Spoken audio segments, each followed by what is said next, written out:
में भी लिस्टिंग हो चुकी है। 425 का इशू प्राइस था और उसके सामने हमने 430 रुपए पर लिस्टिंग होती हुई दिखी।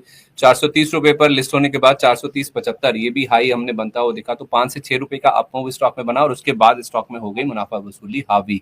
फिलहाल ये 422 रुपए 35 पैसे पर यानी कि 2% नीचे ट्रेड करता हुआ दिख रहा है हाई से, और अपने इशू प्राइस से करीब 1% की गिरावट आपको स्टॉक में आती हुई नजर आएगी। तो कुल मिलाकर लिस्टिंग हल्की पॉजिटिव हुई, लेकिन जिस तरह का मूड माहौल मार्केट का है, हाई लेवल से स्टॉक करेक्ट होता हुआ दिखा है और यहाँ पे हमने प्रेशर फिलहाल ऊपरी स्तर पर बनता हुआ दिखा है।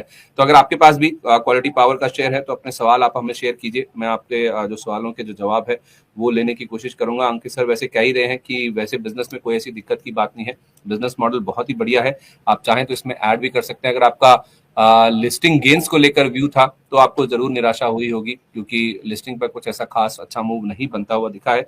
लेकिन सर जिनको लंबी अवधि के लिए लेना था, जो रुक गए बाजार का मूड माहौल देखते हुए, क्या वो गिरावट पर एंटर कर सकते हैं? कोई ऐप लेवल, अच्छा लेवल जो कि एंट्री के लिए काफी अच्छा हो जब आप लॉन्ग टर्म के लिए कह रहे हैं? तो देखिए अभी क्या है, वो लेवल प्रेडिक्ट करना बहुत मुश्किल है क्योंकि चार्ट हमारे पास है नहीं। ये कहाँ पे सपोर्ट लेता है ये कहना मुश्किल है।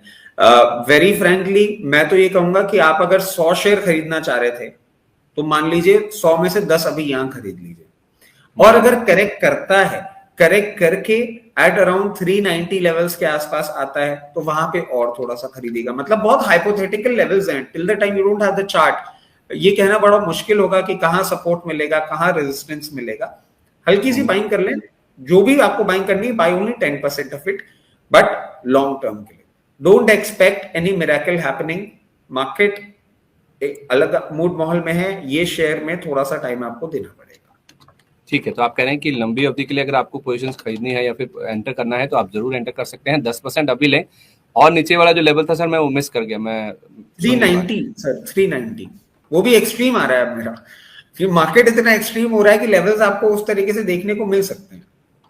खराब है, बिजनेस को लेकर कोई दिक्कत नहीं है। तो इसमें लंबी अवधि का व्यू लेके चलिए। जैसे जैसे पावर की डिमांड बढ़ेगी, इनके प्रोडक्ट्स की भी मांग बढ़ती हुई दिखेगी, तो आपका लॉन्ग टर्म का नजरिया होना चाहिए। थोड़ा समय आपको देना पड़ेगा, इसलिए आप चाहें तो इस स्टॉक में लंबी अवधि के लिए धीरे धीरे खरीदारी करके चल सकते हैं। आज 425 रुपए के इशू प्राइस वाला शेयर 430 पर खुला था और अब ये 420 रुपए के भी नीचे आता हुआ दिखा। 416 रुपए 15 पैसे का इसमें लो बनता हुआ दिखा है। तो अगर आप केवल लिस्टिंग गेन के लिए घुसे थे तो जो लेवल मिला आपको, जो प्रॉफिट मिला लेकर निकल जाना चाहिए था। लेकिन लंबी अवधि का व्यू है तो आप टुकड़ों में 10-10% करके, 100 रुपए लगाने तो 10-10 रुपए करके आप इसमें जरूर निवेश करके चल सकते हो।